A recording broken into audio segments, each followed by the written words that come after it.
Yo les otaku, vous connaissez Son Goku, mais ce que peu de gens savent, c'est qu'il s'inspire d'une vraie légende chinoise. Pas un clin d'œil timide, non. Je parle de Sun Wukong, le roi Singe, star mythique d'Asie, bien avant Dragon Ball. Et vous allez voir, les parallèles sont dingues. Queue de singe, bâton magique, nuage volant, tout y est. Sauf que Toriyama a remixé le tout à sa sauce. Résultat, un héros à la fois hommage et pur banger original. Dans cette vidéo, on pose les bases vite fait bien fait, pour comprendre d'où vient le mythe et comment il a muté. Prêts à connecter les points entre légende et manga? Accrochez-vous, on remonte aux origines. Pour saisir Sun Wukong, il faut remonter à sa naissance. Mythique.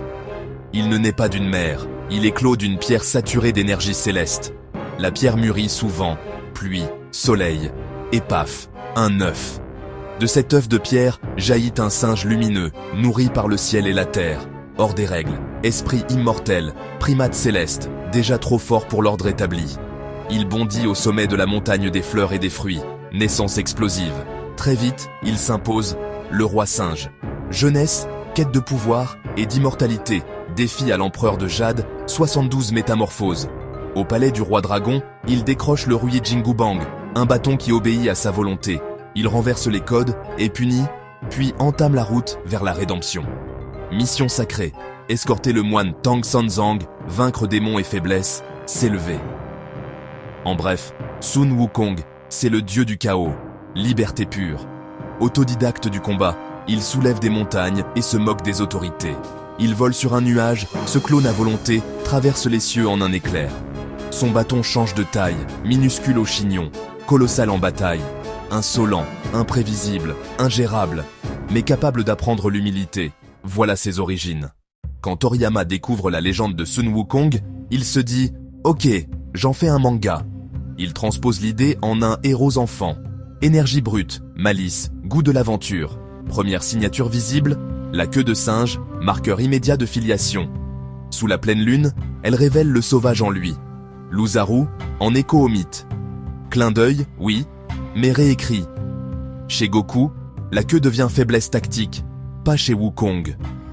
Puis elle disparaît, cap sur l'humain, sur le héros au cœur pur. Deuxième écho, le bâton. Rouyi Jingu Bang chez Wukong, Nyoibo chez Goku, même principe, taille variable. Chez Goku, il sert à frapper de loin, se propulser et voler sur le nuage magique. Très vite, Toriyama déplace l'axe, qui, Kamehameha et puissance intérieure supplantent le bâton. Le bâton devient symbole, souvenir tendre d'une source mythique. Parallèle assumé, trajectoire distincte, même forme, fonction nouvelle. Une réincarnation moderne, affirmée, pas une copie. Et là, encore plus fou, même son style de combat vient de Sun Wukong. Goku utilise des mouvements inspirés du kung-fu, style Singe, un véritable art martial chinois. Souple, imprévisible, pas bas, saut vif, grimaces pour feinter, esquives acrobatiques qui déstabilisent l'adversaire. Dans le Dragon Ball classique, Goku se bat exactement comme ça. Bonds latéraux, appui léger, taquinerie avant l'attaque. Même son bâton reprend des enchaînements du style singe. Moulinet rapide, allonge surprise, contres en pivot. Hérité de l'opéra et des écoles du Sud, ce style mélange comédie, malice et agilité féline. Signature de Wukong. Même Jackie Chan l'a popularisé au cinéma. Ce jeu souple et espiègle, c'est le singe pur jus. Toriyama canalise ce kung-fu comédie, rythme cassé, improvisation, fulgurance. Parfait pour Goku. En grandissant, il ajoute le ki et les techniques d'énergie. Mais la base reste ce jeu simiesque. Ce langage corporel relie Goku au roi singe, autant que la queue ou le nuage. Hommage, pas copie. Un style ancestral réinventé pour un héros moderne. Preuve vivante. Dragon Ball puise dans le singe et propulse ce savoir-faire sur la scène mondiale. Toriyama a ajouté sa touche perso, et ça change tout. Sun Wukong, dans le voyage en Occident. Guerrier fier, parfois arrogant, qui bouscule le ciel. Il se bat pour prouver sa supériorité. Ego en étendard, défi permanent. Chaque démon vaincu, c'est une faiblesse domptée. Avidité, luxure, colère, et son orgueil avec. Avec Jubaji et Shao Jing, sa force sert une mission sacrée, après des leçons d'humilité. Ici, le récit sert la mythologie, la quête façonne le héros. Dragon Ball, c'est l'inverse. Du fun moderne taillé pour l'action, l'ascension et l'émotion. Goku, guerrier naïf et joyeux, centre du show. Amitié, persévérance, s'améliorer en se marrant. Il se bat parce que ça l'amuse. Et pour dépasser ses limites, encore et encore. Wukong passe des tests symboliques.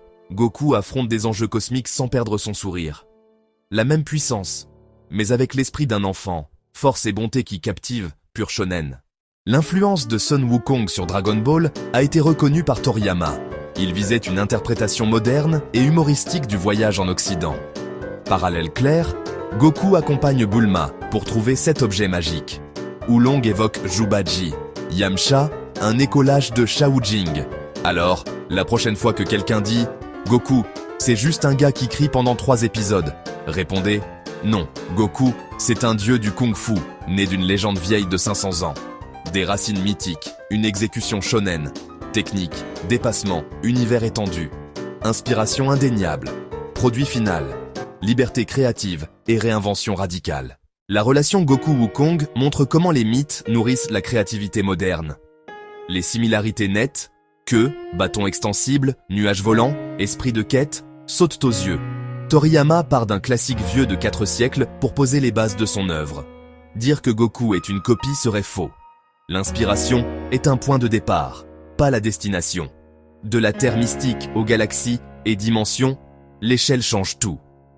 Wukong, allégorie de l'illumination, Goku, héros pur pour spectacle et émotion. Ça t'a plu? Abonne-toi, like et partage pour plus d'analyses otaku.